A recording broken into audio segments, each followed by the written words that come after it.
how are you supposed to know what's going to happen with this team? How are fans supposed to get excited about next year and renew their season tickets if they have no idea what they're walking into? It's not a fair Rough, ask. dude. No, it's not.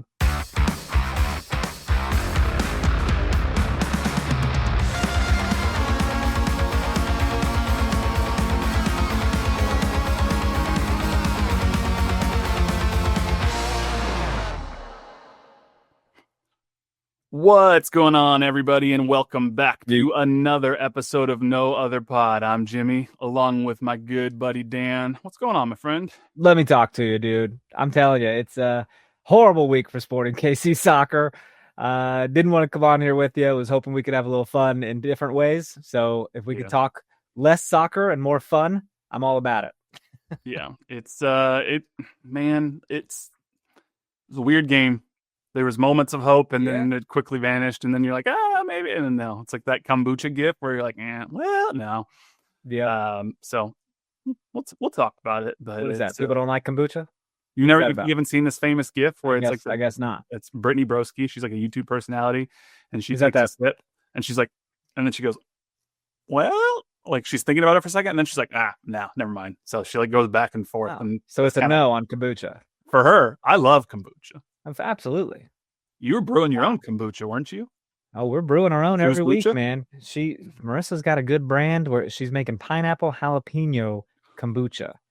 And, she just gets these little canned jalapenos in brine, pops them in there, puts a couple pineapple chunks in there, and it just brews and does its thing. It's delicious. She thinks it's a little spicy sometimes. I like the spicy. Have you ever considered selling your own brand called Kuzbucha? Dude, I mean, not a horrible idea, right? But what do you do? You got to go to the farmers markets probably, and that's a 6 a.m. wake up on a Saturday. Yeah. So, I don't know. That's possible. I got a hookup at a certain local farmers market. Maybe I can help you out. You do? Well. Oh, okay. I gotcha. My mom kind of runs the Topeka, shouldn't run it, but she's at the Topeka farmers market, and she runs a cookie store in our local mall. And so she's always out there selling her sweets. Your mom runs a cookie store? Yeah, bro. I did not know this. Yeah, dude. Cookies by Gala. It's in the mall. It's crazy. What's your mom's specialty cookie? Dude, it's always going to be sugar frosted cookies. And it's so much frosting. I'm sorry. Did you want cookie or did you want diabetes? Because you get both. I mean, I'm not interested in a cookie. I mean, they're delicious. And just recently, though, are they vegan? She started no, but she started dabbling in vegan. Okay. Now she hasn't been having frosted vegan cookies, which I'm like, that'd be a game changer. But she's having like regular, like vegan snickerdoodle, strawberry, chocolate chunk. And it's been relatively good. How have we been friends for damn near 10 years and I didn't know your mom had a cookie shop? If you're in a show with me, every time she comes to a show, she drops off a huge order of free cookies to the green room for the cast, and everyone just gets drunk on sugar. It's insane. Oh my God. I need to come to Topeka early before a show and go stop by the mall and meet Gail and get some cookies. Gala. Yeah. I'm sorry. Cookies by Gala. People know her, dude. People are like, that's your mom? I'm like, yep, that's my mom. She's been making those cookies since I could crawl. She used to make all sorts of shit, man. Like Teenage Mutant Ninja Turtle frosted cookies that would like stain your mouth green and shit. It was crazy. One of these days I'm going to go get Cookies by Gala in the Topeka Mall, and I'm just going to take a picture with her and send it to you, but I'm not going to give you a heads up, and it'll just be me and your mom, and I'm just going to be having a cookie, and you're going to get it out of the blue. Dude, that's going to be so weird. Here's what I should do. I should place a special order of cookies. You and I have a joint birthday party in December at like Dave and Buster's or something. I'm down. And we get it going. Or there's a new place opening at the Legends called Atlas 9. Have you heard of this? I think I've seen some Instagram ads for it. It's like, of course you have. They're targeting the hell out of us. I got them today. Think Meow Wolf. You know what Meow Wolf is? Oh, yeah. We're getting our own little version of Meow Wolf right there by the Margaritaville. Amazing. I'll bring some goodies from Missouri. We'll go to Meow Wolf in Kansas and make sure we have a good time. What a time. Or Atlas 9 in Kansas. Oh, goodies from Missouri, you say? Goodies from Missouri. I'm picking up what you're putting down. We got some goodies here. So I love restocking on goodies from Missouri. Yeah, that's a good time. So I had a strawberry basil goodie the other day. That was lovely. I had a watermelon one 20 minutes ago. Let's hurry it up. You're like, I got about 45 minutes before it's kicking in. Just saying. I do just want to give a shout out. So I was at Kansas City Collecticon this past weekend, which for those of you who may not know, it's a big like trading card convention. There's a lot of Pokemon stuff. I got into Pokemon recently, and I met a podcast listener who was at one of the booths vending. And so shout out CJ, I believe was his name. And he was like, I'm walking around, and I was actually wearing this jersey that I'm wearing right now. I'm walking around, I'm looking at cards, and he was like, Jimmy, no other pod? And I was like, yeah. And he was like, oh, I listen. It wasn't, he was helping a friend at the booth, but it was cool. Did he hear your sultry tones? Did he just recognize your voice? Well, I mean, I was SKC'd out because I had this jersey on. And also, CJ, if you're listening, I need to apologize. I probably confused the hell out of him because I'm at Collecticon on Saturday, and I'm like, are you watching the sporting game tonight? And he kind of looked at me, and then he was like, oh, well, we're having friends over and this and that, but maybe I'll turn it on. And I'm like, oh, no, that's fine. They'll probably lose anyway. And then I walk away, and I was like, damn Sunday. It's tomorrow. But I wasn't about to go back up to him and be like, I'm so sorry. So like that game that we were just talking about, it's actually tomorrow. But anyway. Amazing. Well, for those of you in relationships, Jimmy was at a Pokemon convention. Hey, I'm just kidding. It was a great time. There was lots of people there with their partners. I saw Chumlee from Pawn Stars, who was there vending Pokemon cards, because what else would he be doing with his? I used to DVR Pawn Stars, bro. I used to watch that shit, but I also watched a lot of trash. Yeah. I saw Waka Flocka Flame perform. That's weird. He was there. That's the weirdest thing you've said. Yeah. Let me tell you, if I would have told you, 5 years ago, if you would have told me that I'd utter the sentence, I saw Waka Flocka Flame perform at a Pokemon card convention, I would have thought that something seriously weird has happened in my life. Dude, I could do you one better. Do you remember Rob Heineman in Sporting Kansas City putting on the Underground Circus back in 2015? Yes. No, Midnight Underground Circus? Yes. And do you remember who the special performance was? It wasn't Tech 9, was it? Bro, it was Salt and Pepper. That's right. Yeah, dude. They came out and they were like, push it real good. And I was like, you can't be serious. I remember seeing Tech 9. Was it before a playoff game at Children's Mercy Park? Tech 9 performed at Children's Mercy Park. They don't do nothing like that no more. He had the mask on and he was singing Hood Go Crazy to a bunch of white Johnson County folk. Fantastic. It was fantastic. I was vibing, but I don't. They had Radkey one time, right? Didn't they have Radkey out there? Performed live, I think, one time. So our intro music, by the way. Yeah, so it was good. But no, I got to see my buddy Caleb, who made the trip from St. Louis, and his wife. They came up, and he look, I'm not. I don't have it with me here, otherwise I'd show it on the podcast. I'm not a St. Louis City fan, obviously, right. But he does. He brought you something. He's associated with the club, and they have a new dog. Like that's like their club dog, I guess. And they made little like Pokemon trading cards of their dog in St. Louis City. So he brought me some, which is kind of cool. So in case you run out of floss, you can pick your teeth with these St. Louis City things. Some toilet paper paper because in case it gets weird again. Yeah. No, it's a cool. I get it. So I'm excited. Shout out. No, that's neat. That's very neat. This was before the breaking St. Louis news that we'll talk about at the end of this podcast, because that they're going through a thing right now. Yeah, for sure. So. How cool! Was there like, do you have a Pokemon trading card you wear around your neck like Logan Paul? No, but what was it? Was it Cena who was just making fun of him for that on SmackDown this last week? Yeah. I don't know. I did buy, not to brag, but I bought an original base set Gyarados card this weekend. I feel like you're bragging, and I don't know. Some of you people that might mean something. I also bought an Ancient Mew promo card from Pokemon the first movie. So what was that? How much money are you spending on these things, bro? I walked out of that convention with more money than I walked into there with. So you made money. I sold some stuff. I walked out $300 richer than I walked in, and I came away with 2 cards. Sold stuff. Mm-hmm. Is this a profitable little hobby? For most people, no. Oh. I mean, but if the problem is it's really hot right now. So it's really hard to find product for retail prices. But if you can, I almost exclusively open all my stuff, but I did have a couple boxes that I took to the trade show that I was like, hey, I'll trade you this and we'll use it for, I just got cash in this case, but then I used it to buy more cards. So, So I on a similar situation, I won a little Instagram giveaway the other day or past weeks or whatever. And I got I got a signed little poster from two of the people in Fits and the Tantrums. Thought that was That's cool. cool. They're probably my favorite group. So it was Fitz and backup singer Noel. No, I wish the rest of the Tantrums were on there, but it was just Fitz and Noel. So that's awesome. Cool. Yeah, I like Fitz and the Tantrums. They were at a few years ago, weren't they? Here in Kansas City at Grinders, I want to say. Yeah, and they were just here a couple of weeks ago. But I had a Groundhog Day show. Yeah. Groundhog Day. So yeah, the show that just keeps going. Yeah, who knew? Well, let's. Why don't we just go ahead and take our break real quick, and then we'll come back. We'll talk for a bit about this Seattle Kansas City game and what it means for the future of Sporting Kansas City and the rest of the season. But we'll take our break, and we'll be right back. Looking for tickets for your next event? Tickets for Less is your #1 source. Save big on every purchase when you use promo code KCSN at ticketsforless.com. I'm Brett Goodwin, one of the owners of The Learning Tree. The Learning Tree is a neighborhood toy store in Prairie Village, Kansas. This has been here in this location since 2000s, and my husband Alan and I purchased the store in 2023. Alan and I grew up in families where we've always wanted to have a business together. Alan grew up, for instance, his parents had a jewelry store. I worked in a local toy store here in Prairie Village when I was growing up. When this opportunity happened in 2023, we knew right away we wanted to contact them and pursue the store. We wouldn't have been able to get the store without the team at Emprise Bank. From the day we contacted them, they knew what we needed to do, which was very helpful.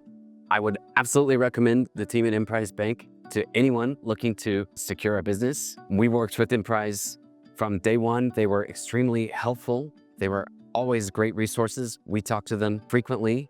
They know the area. They're very friendly. We know who we're going to talk with, and they know what we need to do. We hope we'll see you at the Learning Tree. What's good, everybody? It is Benny Heiss, KCSN betting analyst, and I just want to let you all know that it's okay. You can take a slow, deep breath.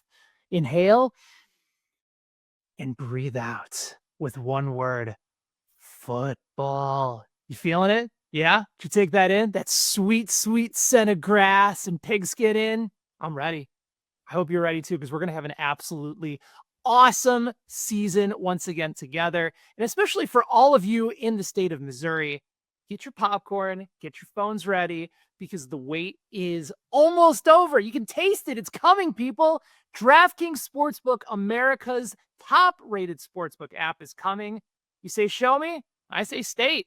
Later this football season, everything that you love about playing on DraftKings Sportsbook, sides, totals, spreads, props, same-game parlays, you name it, DraftKings Sportsbook is going to elevate your already great game day experience here with KCSN. And even if you don't get in by kickoff, no sweat, besides the promos on DraftKings that they offer as well, there's live in-game betting, payouts, faster than Xavier Worthy hauling down a bomb from 15 on the sidelines, all right from the comfort of your phone, wherever, whenever.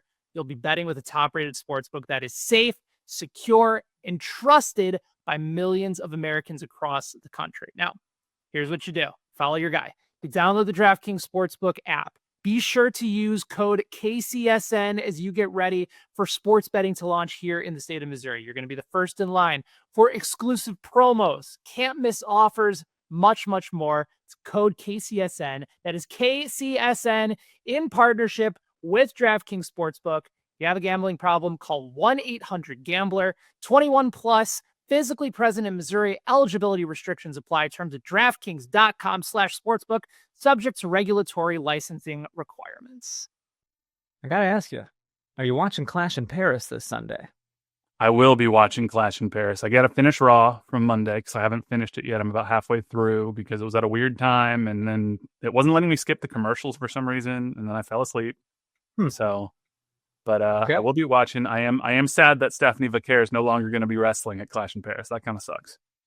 Yeah. That's I really thought they'd fill someone in with that, but it is what it is.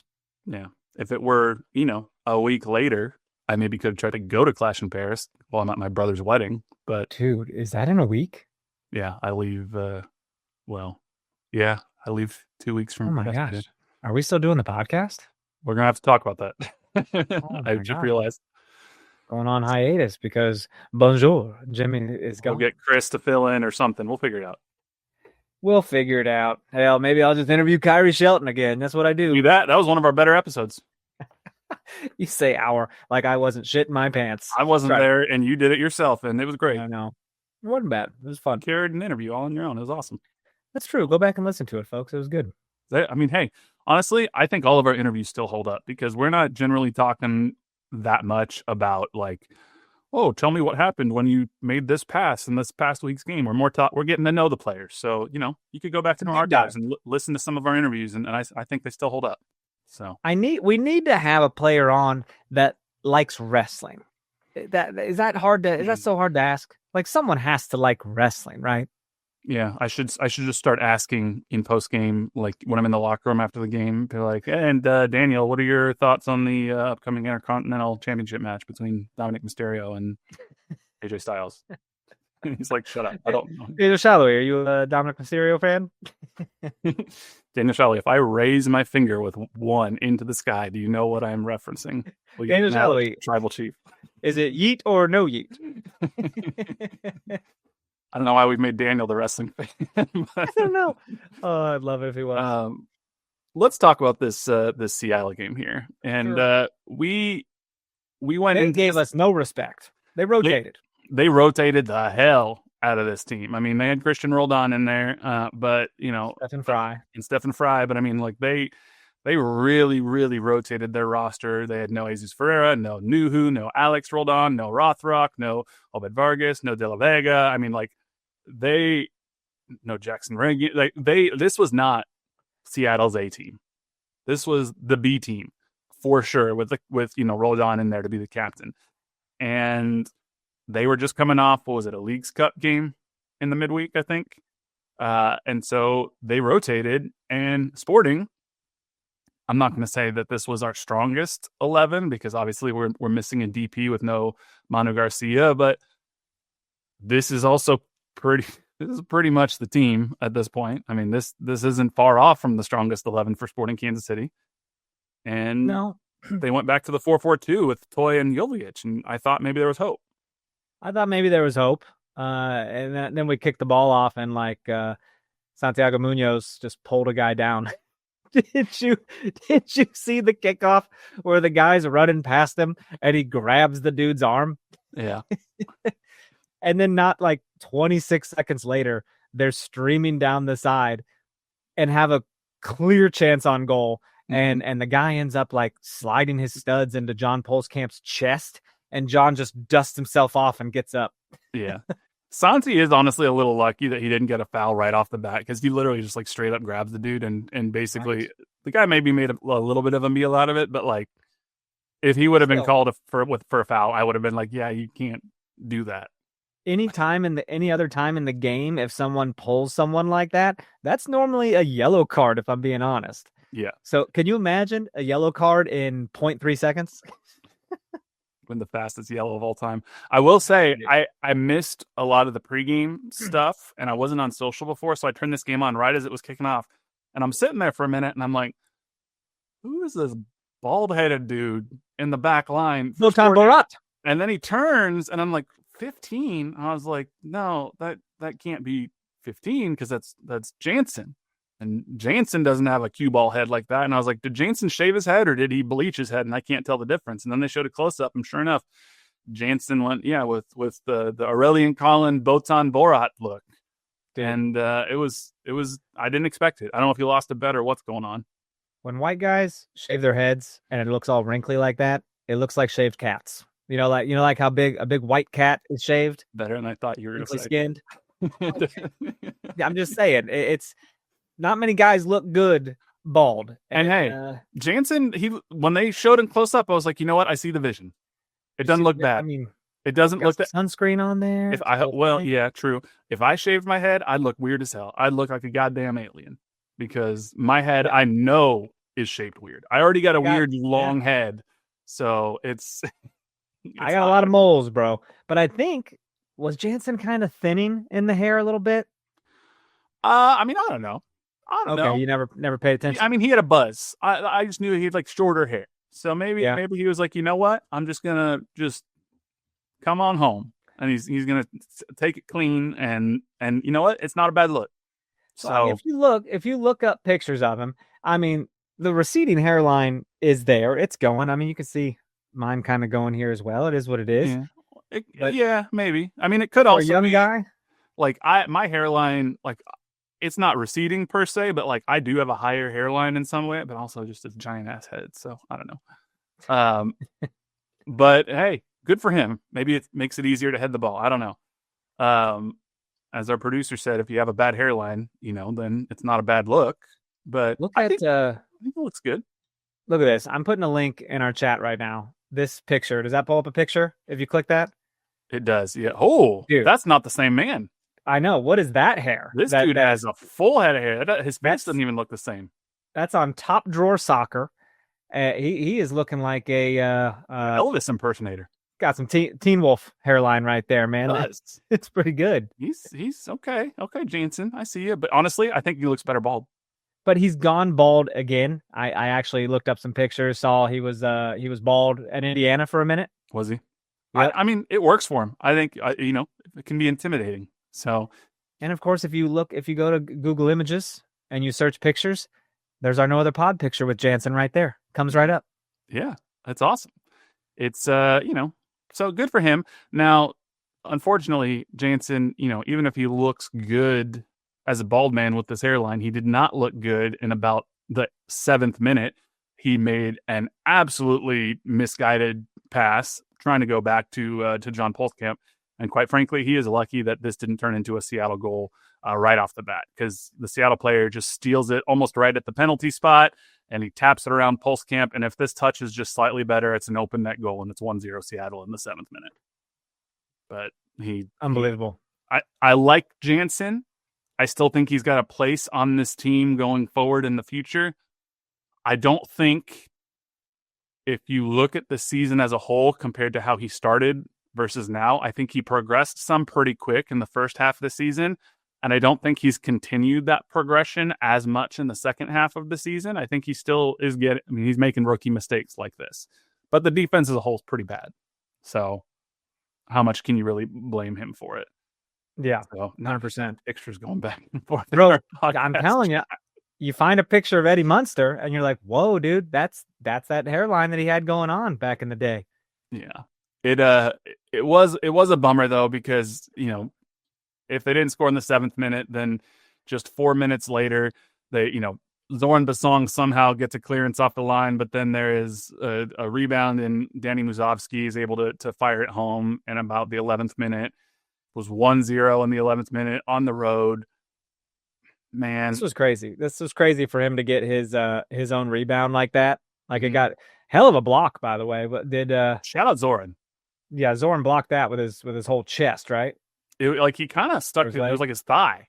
Like, he stuck his leg out and saved it. And then there's not much else Zoran can do. Like, he blocks it, and then Sporting really just kind of gets unlucky. The ball bounces over Leibold and Polskamp. What's he gonna do? Dude, if you ever played soccer, that's a ball stamp right there on Zoran's thigh.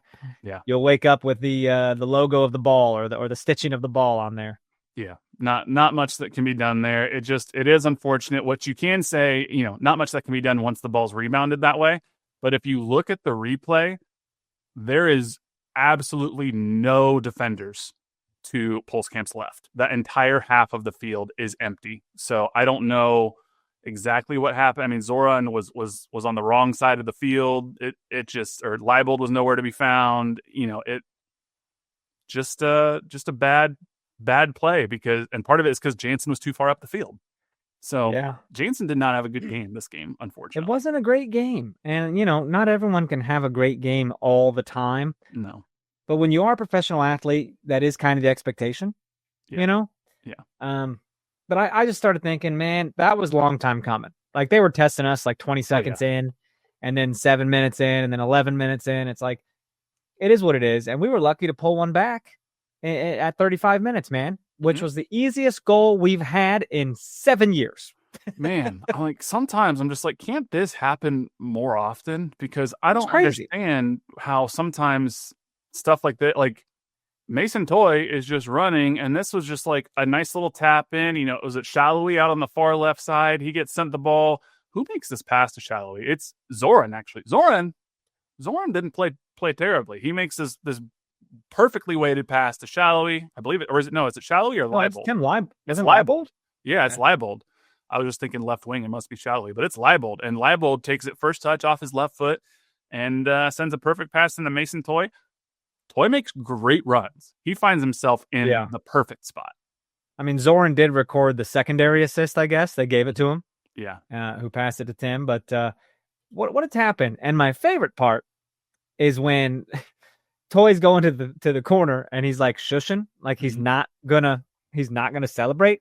Yeah. And then he just did some maracas thing, and Daniel's standing right next to him, like, all right, man, let's dance. Like he looked like a little uncomfortable. Yeah, that's Mason. Like he's done that ever going back to his Montreal and his Minnesota days. He'll score and he'll go over there and do this little, like, he's shaking the little maracas dance. So, gotcha. I'm all about it.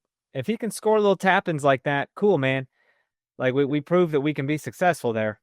Daniel does try to do like a little like salsa thing next to him, and yeah, and Mason's probably like, "Boy, get like this is not your time. Get out of my space." But I like what.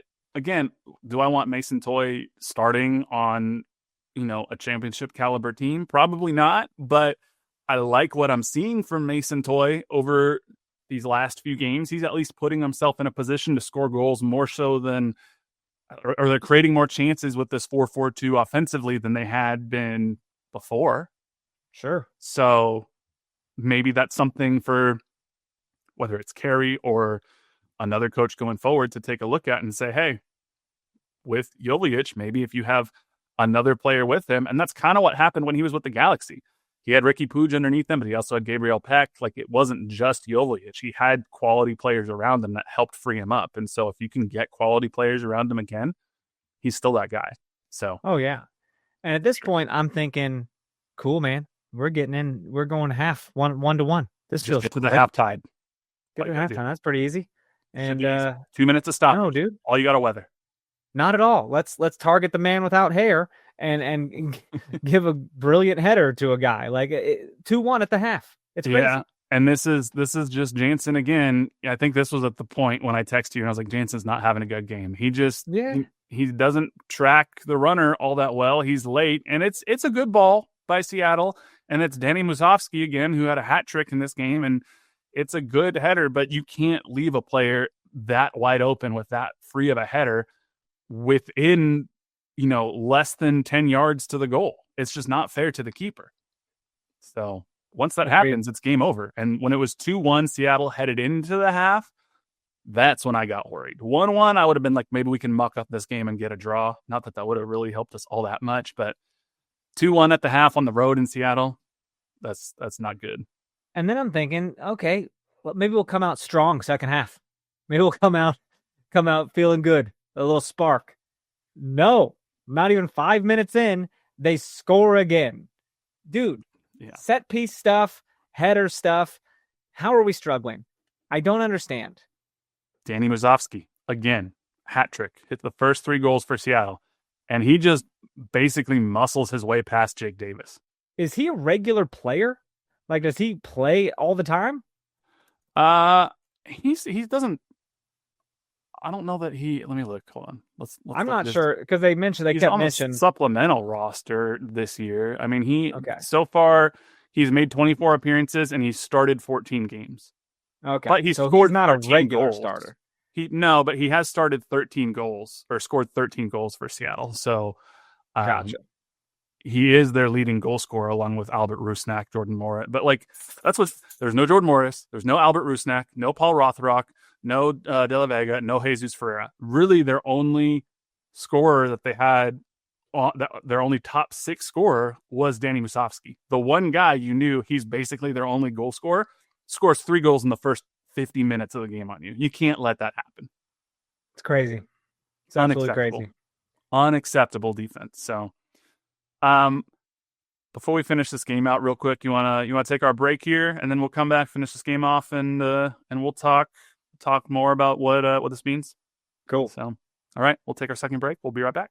Thanks for listening to KC Sports Network. Make sure you download our new app. Find it on the App Store or Google Play. Just search KC Sports Network. I don't have any Nothing written up by Chip this week, but did you see he was at the game? I did, and I saw that Sporting Kansas City, they had a little shout-out post, and he was featured in it. Yeah. They went to the Portland Thorns KC Current game as well. That's awesome. Little bachelor party. I was invited, be jealous, but I didn't go. Yeah, no, it's pretty cool. Chip does a pretty good job getting around to some road games every year, I feel like. Yeah, I feel bad because we have not gotten to, and we always do every year, and so we're hoping we go to the NWSL championship, That would be nice. Yeah, I don't know that I've gotten to an away game this year. Just with other stuff that came up and scheduling conflicts, it was hard, but I normally try to get to at least one as well. But grab yourself some championship tickets and let's go to San Jose. It'd be fun. Could be fun. When is it? It's like November something, right? Maybe. Yeah, maybe. Hey, I'll look at it. I'm not saying no. So I told Chris about it too. No, dude, championship's November 22nd. That might be hard. It's like right around Thanksgiving. Maybe. I don't know. PayPal Park. We'll see. I'm not saying no. We'll figure it out. In the 53rd minute, Sporting KC made it slightly interesting again because this was technically an own goal. Again, Tim Leibold had the ball out wide. He's trying to send a cross into Daniel Shallowy, and Shallowy redirects it. That's a tongue twister. But it kind of bounces off Baker of Seattle into the back of the net. So technically this counted as an own goal for the Seattle Sounders. But if you're going to let Seattle score in the first 5 minutes of the second half, pulling one back 3 minutes later is absolutely what you have to do if you have any chance of getting a result out of this game. Unfortunately, just the last good thing that happened for Sporting KC. 100%. Because then it just all broke down, dude. Like in the 60th minute, I don't know how this dude was as open as he was. It's like he was being tracked by defenders, and it was like some Looney Tunes shit. Like he just steps on the brakes and everyone went zooming past him. And he was just wide open for a shot. It was bananas. Yeah. Why is Seattle good? Like they are real good, dude. They're going to the League's Cup semis. I don't know. Also, I said Danny Musovski scored the first 3 goals. That's not true. Danny Musovski scored the second and third goal. Kasi Rienzi scored the first goal. Musovski didn't score his third goal until the penalty later, so forgive me for my mistake. Regardless, you're absolutely right. This was an unacceptable defensive breakdown. Brunel is running, and Jake is kind of running with him. And you're right. He just puts on the brakes. Jake is not paying attention. Jake just keeps on running by him. That's That's twice in this game that Jake Davis was marking somebody and just isn't where he needs to be. Did you ever see Pineapple Express? Long time ago. Okay. James Franco's driving the car, handcuffed to Seth Rogen. He's like, I'm going to try something. And he stomps on the brakes, and the cop stops even with him and just starts shooting at the car. Yeah. And he's like, I thought I'd stop and they'd go right by. And he's like, why the fuck would they do that? He's like, I don't know. I saw it in a movie. That's what this was, dude. He put the brakes on and we went right on by. Yeah. I think I want to say it was Mike Kuhn who I saw make this point on Twitter. And I 100% agree, because what happens after this to allow the 5th goal later is Jacob Bartlett ends up fouling somebody in the box, and that leads to the penalty kick where Danny Musovski gets his 3rd goal. But if you think about Jansen Miller, you think about Jake Davis, think about Jacob Bartlett, maybe even Pulskamp, but Pulskamp to a lesser extent, I think. These 3 young guys who, to start the year, we were thinking, especially with Jake Davis, but even as the year went on, Jansen and Jacob Bartlett, we were thinking, okay, these guys may be the future of this club. They're going to get a lot of opportunity this year. They're going to develop, etc. It really feels like the development for all of these guys has stalled out, and they are not actively getting better. And I'm not saying that is solely on Carey Zavagnin. I'm not saying that's solely on this training staff. I'm not saying it's on Mike Burns. Like, it's a combination of a lot of factors, but it underscores the importance for stability in an organization, and it underscores just how disruptive a move. And I'm not saying that was the wrong move. It was time for Sporting and Peter to move on to different things, but it not only has disrupted this year, but it has set back the development of some of the key younger players, and they desperately need to figure out what direction is this club going forward if they want these players to develop into their full potential. Well, you have a developmental system called SKC2, but guess what? They're really bad. And they built Peter Vermees. What's that? They were built in the image of Peter Vermees. Yeah. So what now? Like what can SKC2 do right now when there's no chief soccer officer? There's no full-time head coach for the first team. The point of the 2 team is to develop to get you into the system of the first team. We don't know what that system's going to be. We don't know who the coach is. We don't know who the sporting director is going to be. We don't know who the chief soccer officer is going to be. So to your point, not only is this a lost year for the first team, it's a lost year for some development of the players in the first team, and it's really a lost year for SKC2 because we don't know if even any of those players are still in the right system for the future of this organization. Yeah. It really sucks. It's a bad team to be a part of right now. You know, even in the I think even in like the front office, man, I think they've had a big turnover in staff. Probably. And like ticket reps have been changing almost every other year, and like no one stays very long. And you saw our guy Chad, who helped with kit design. He's no longer there, right? They've lost some good people for a variety of different reasons. We're not saying they're all leaving because of what, like, who knows different individual stories as to why they move on. But change-ups changes things. It doesn't matter why they leave. It's when they do leave, there is a change.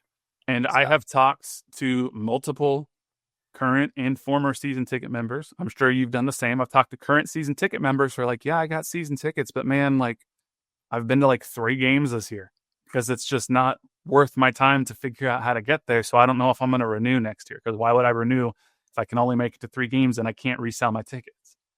And that is what Sporting Kansas City needs to figure out. And I don't think, as much as I like him as an individual, I don't think retaining Kerry Zavagnin lights a fire under the fan base and sparks hope and, oh, there's going to be a key competitive change going forward. I don't know if retaining Mike Burns does that either, but that all could change if you hire a chief soccer officer who oversees all of this. If they still have that position, I assume they do. They said they do. But how are you supposed to know what's going to happen with this team? How are fans supposed to get excited about next year and renew their season tickets if they have no idea what they're walking into? It's not a fair rough, dude. No, it's not. And it's will you be there this Saturday? I'm not going to actually, ironically, I'm not going to be able to make it to this game on Saturday, unfortunately. I have a conflict that I can't get out of. Is that conflict the KC Current game? It's not the KC Current. No, I'm not going to be at either game, unfortunately. That would have been classic. I have a conflict. I have a conflict I can't get out of. It's there's another team called the Kansas. No, and I'm not going to the Current game either. I can't go to either game. I'll be watching the winning side. I'll be watching a team that is far and away the best soccer team in Kansas City. But I mean, look, even if you look at what Kerry Zavagnin said after this game, I feel like there was almost a tonal shift in how he was talking about it. Like, he's been a little bit more transparent than Peter was with some of the flaws. But I mean, he talks about, you know, how bad they've been defending throughout the entire season. I mean, he said, quote, "We understand that we're flawed in certain areas in the game, and we've shown the inability to defend the goal in key moments throughout the course of this entire season. I think tonight was no different." That's a crazy thing for the coach to be saying 75, 80% of the way into the season, where he's just like, we are just bad at defending. Yeah. And I know that there's 17 players or so out of contract after this year, or who Sporting is able to move on from if they're on options. Many of them are defenders. But again, did you say 17? It's 16 or 17. It's a lot. Holy shit. Mm-hmm. This team's going to be different, bro. It's going to be totally different next year, or it should be. But again, it goes back to who. That's right. My dog's mad. Who is making these decisions? That's the question. Well, dude, the decisions, I mean, they need to be made because we have to move on from mediocrity. And at this point, mediocrity means like middle of the road. Right. We're not even middle of the road, bro. No. We're low. And it's time to change up the team. Ah, be quiet. Thank you. Jeez, my dog. Quiet. Yeah, we're fucked. Podcast over. Podcast well, guys, over. You can follow us on socials at No Other Pod, at Jimmy's Dog's a Dick. Look at him. I just watch him letting his dog out. And we're live, people. This is on YouTube. Goodness gracious, dude. You know, we didn't even mention we lost this game 5-2, by the way. 5-2. Done deal. Yeah. Big loss. So yep. Not good. Gotta fix it. I feel bad because, then Mason Toy was asked after the game about his goal in the upcoming match, but what's he going to say? This is his first year with the club. They're not going to make the playoffs, even though they're technically not mathematically eliminated. They're not going to make it. Yeah. And I just felt bad. He got 2 questions and was out. So what was it the other day or something?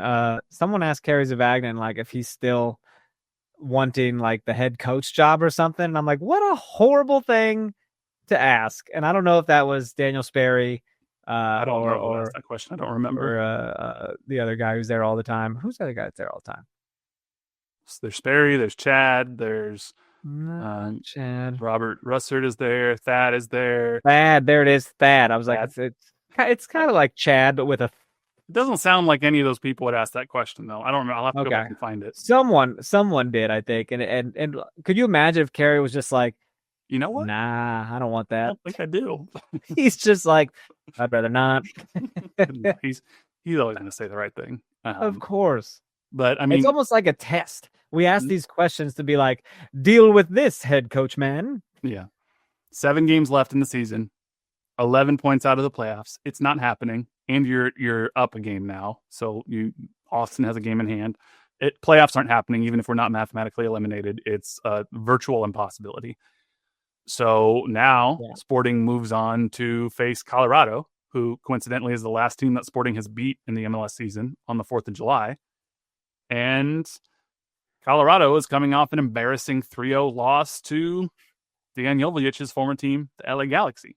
Who's also kind of good in Leagues Cup. In Leagues Cup, yeah. They're also dead last in MLS play, but somehow they're in Leagues Cup and they're competitive. Deuce, give me a sales pitch here. They, like many people might be, say you have tickets to KC Current and also Sporting KC. Try to sway me to go to Sporting. And would you even, what's your pitch? To go see a team vying for last place as opposed to far and away the best team playing another quality team in the North Carolina Courage? Yeah. Would you just say, nah, don't try to get to this Sporting game. Enjoy the KC Current game. Wouldn't you just say that? The Courage aren't that great this year. They always play us well. I mean, man, I don't even know. I don't know that I can reasonably make an argument as to why you should go to Sporting over the KC Current. I'm not going to do that to the Current. They're the most fun team to watch in soccer right now. So yeah. I can't. And I know this is a Sporting KC podcast, and if it were a Current away game and a Sporting home game at the same time, I'd say, yeah, you want to go support Sporting. You can always watch the Current on your phone or record it, but you want to be there to support the team in person. I'm not going to sway you from going to see the first place team in person. I can't. Because I am in that position, my friend. I was going to, as I've done in the past, I've gone to the first half of KC Current, and I end up showing up to Sporting at like 30 minutes in or some shit like that. 20 minutes in, something like that. But at this point in the season, I'm like, why would I want to? When I'm watching Chawinga try to run away with the golden boot here, if she can get a couple more goals in a few games. Or I could go to Sporting and see what kind of different formation we're going to put out and lose a game. Well, and the Current have the ability, given how far in advance they are of the rest of the NWSL in terms of standing. I want to say they're 12 points ahead right now of the second place team, the Spirit. 43 points through 17 matches. It's crazy. I've seen the goal differential, my guy. It's insane. 24. They've allowed 10 goals through 17 matches. Literally doesn't compute. But yeah, I mean, they have a chance over the next handful of games to potentially lock up the first place seed. And so why wouldn't you want to be a part of that? You can go see a player literally nominated for the Ballon d'Or. The best player in the world is playing on a team in Kansas City. Your sales pitch to go to a Sporting game is really bad. I need to work on it. I'm not getting the sales job. I'm not really bad. It's not good. So I don't know. I mean, I can't even say the food's better at Sporting because it's not. No, you cannot. Don't get me started on the food. Oh my God, dude. I might get some Brussels sprouts nachos now that you're talking about it. There you go. Whee. Food's great at CPKC. Yeah. But it is, I mean, I guess if I were to try to make a sincere effort at a sales pitch, you can go to Kansas City and see potentially the continued hopefully development of players who are going to be here for a long time, who are potentially the future of sporting Kansas City. You get to be in one of the most beautiful stadiums in men's professional soccer in the United States, I would say. There is something special to me still, even now, as bad as this team is, about walking into Children's Mercy Park. Like, that place is a special place to me. So anytime I am there, I'm happy that I get to be there. But CPKC is also becoming very special to me, even if it doesn't have the history yet that Sporting does for me. So, right. Dude, when I think next weekend I was going to a Sporting game with a couple people who took advantage of their program, Sporting's program. Free tickets. Free tickets if you've never gone to a game or whatever. Yeah. And he'd never gone, and he knew I was a big fan. He's like, can we go with you sometime? And so they picked that game because that's what's available. Yeah. But guess what? My improv group is having auditions for the first time in a decade. Oof. And I can't be there. Like, I want to judge. I want to be there and be a part of it. I want to see who's good, see who meshes, and I'm not going to be a part of it. I know. And now it messes my buddy, and I'm like, why did you even take advantage of those free tickets? Like, it's not going to be fun. You know what else? This team's not fun. Yeah. I was like, I can't believe this. No wonder they were free. Yeah. It sucks, man. Yeah. I don't know. If you are a season ticket member and you can't go, then see if you can sell your tickets or give them to somebody who's never been. So at least there are people there. It can still be the first Sporting game I ever went to was a trash game. We lost 3-1 against the Portland Timbers in a U.S. Open Cup game. And it sucked. I think Sal Zizzo was the only person who scored for Sporting KC. But I got hooked.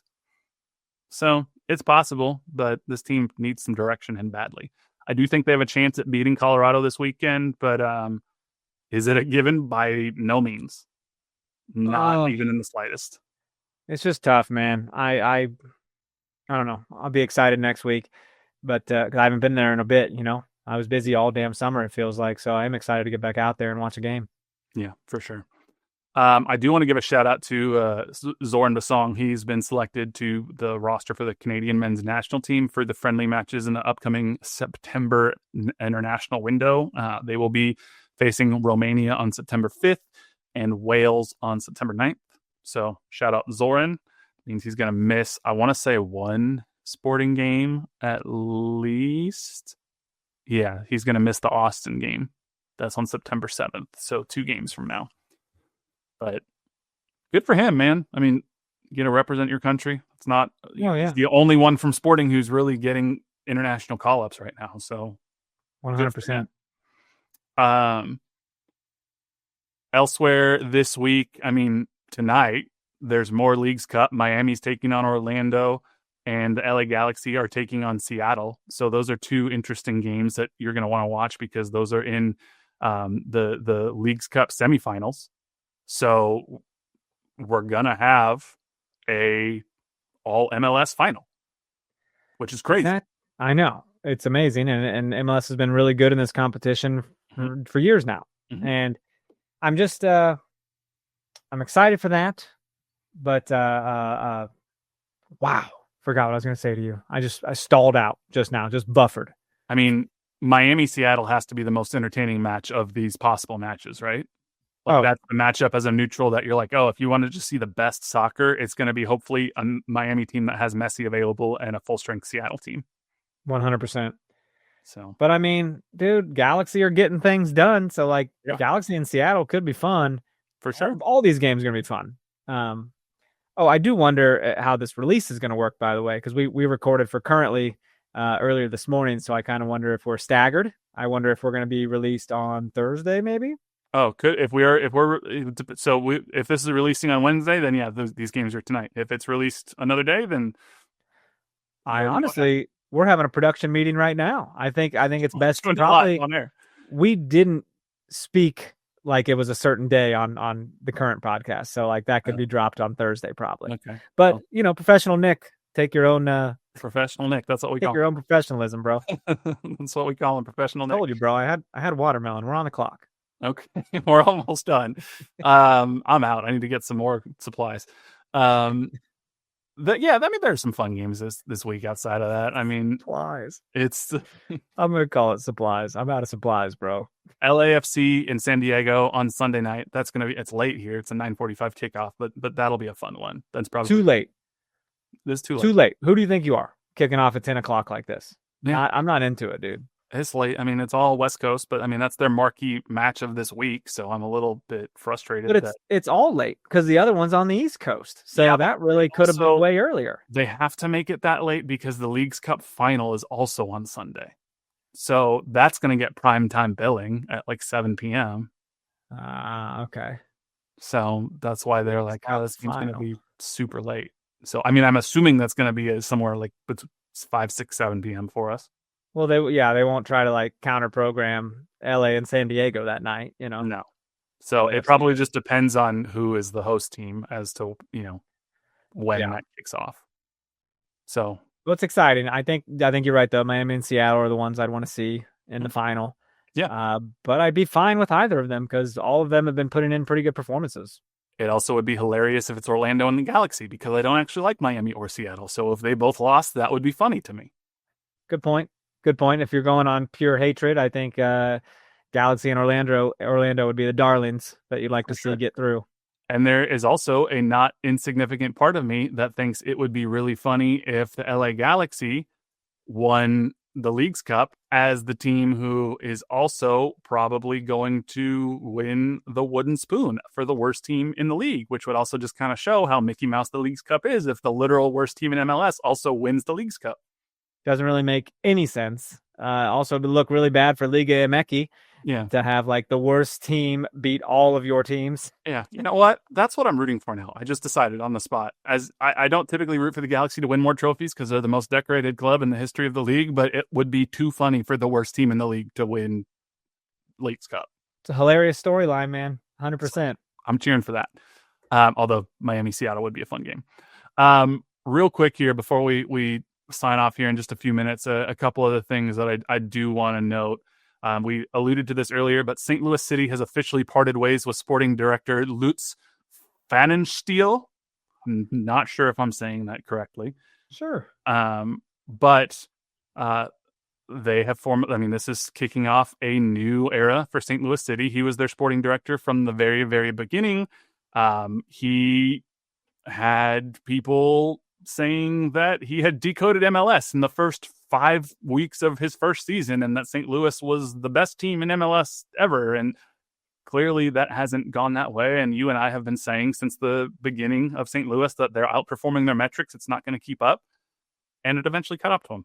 So now St. Louis fans, if you've been watching online, are having a damn meltdown, and some people are saying they're not going to be fans of the team anymore, and they're complaining about MLS officiating and that the league rigged the last game for the Vancouver Whitecaps because we all know the Vancouver Whitecaps are the media darlings of Major League Soccer. So pretty weird. St. Louis is going through it right now. Pretty weird to say those things. Can you imagine? I'm like, bros, y'all. Well, you've been a team for 3 years? Like, calm down. Dude, sports make people really weird. They do.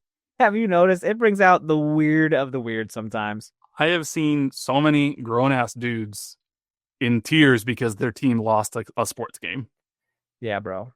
And it's just not that serious. I've never cried when I lost. I have cried when I've seen a win.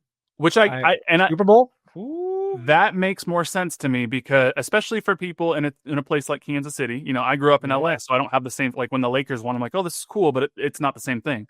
World Series, bro? The Royals won the World Series, and I'm talking to a coworker, and he's like, this is the first time I've seen a World Series with my dad, and we've been going to games since I was a kid. Like, that's emotional.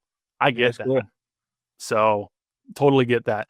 But if it's just like I was at a USC football game and we lost to Stanford one time and I look over and there's dudes just in tears because now we're not going to the national championship game, I'm like, simmer down.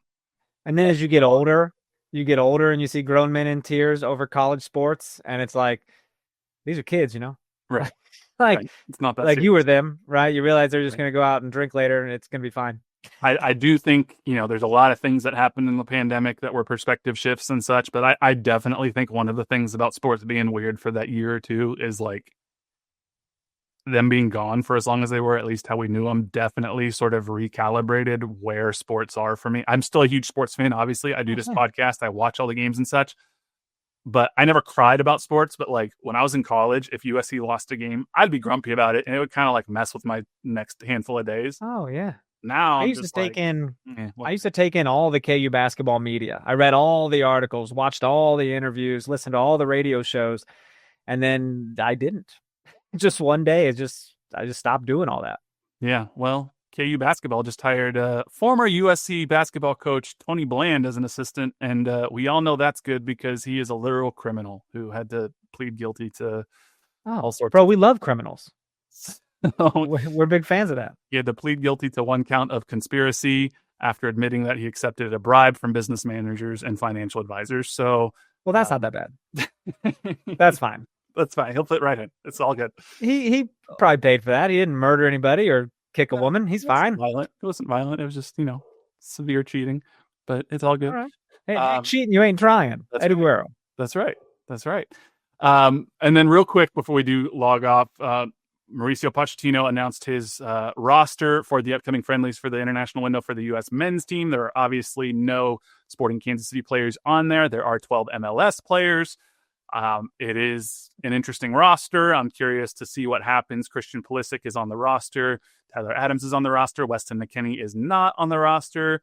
Gio is not on the roster. So there are players who are notable that are not on this roster.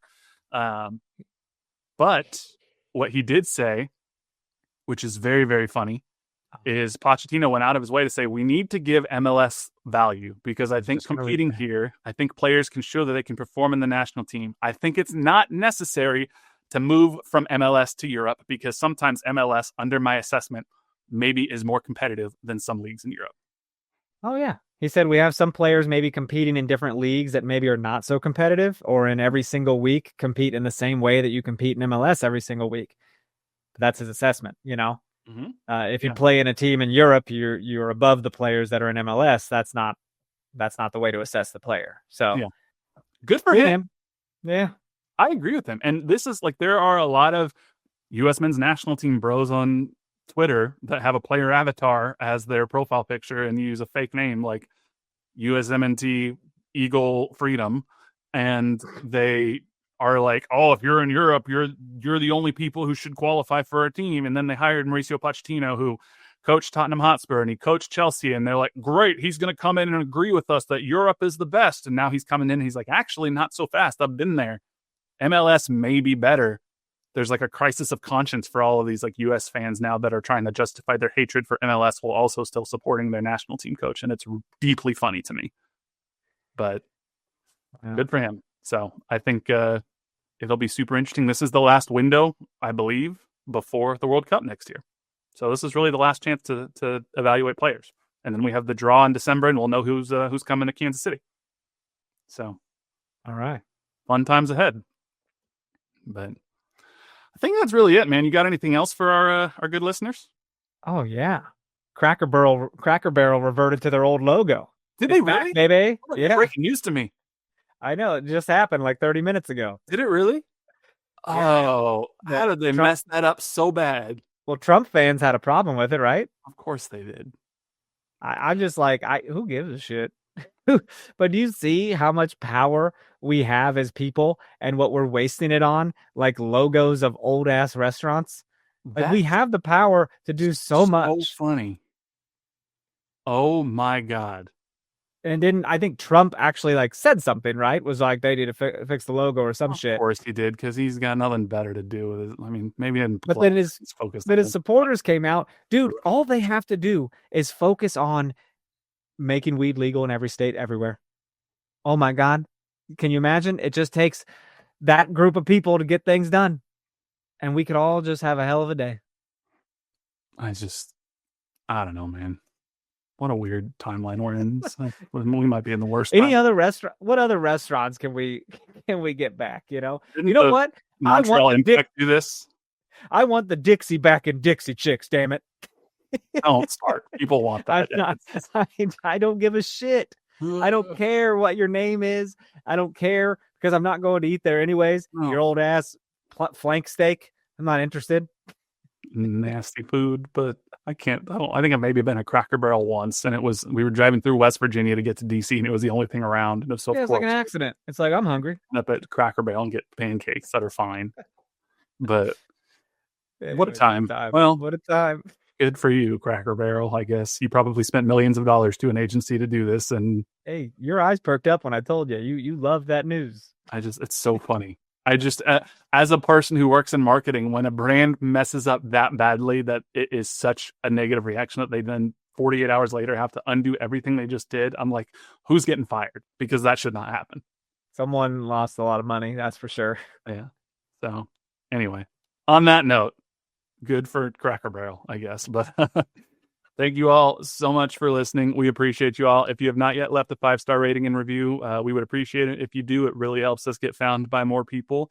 Share this podcast with your friends or family. If you know someone who's a soccer fan and, they enjoy soccer, but they also don't take it overly seriously and they want to have a good time, share the podcast with them. We're maybe a good fit for them.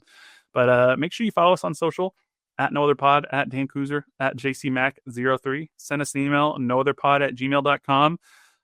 Watch us on YouTube, KCSN Soccer. If you see me at a Pokemon convention, say hi. I'd be happy to talk about soccer with you instead of Pokemon at the time. But we appreciate you all. And until next time, how do I end this? My brain just broke. Yeah, you're out of there. What do I normally say? You know what? We're going to go get more supplies. We're going to peace out. So, all right. Thank you all. And goodbye. How do I end it? I don't remember. Leave it in. What do I normally say? See. And see.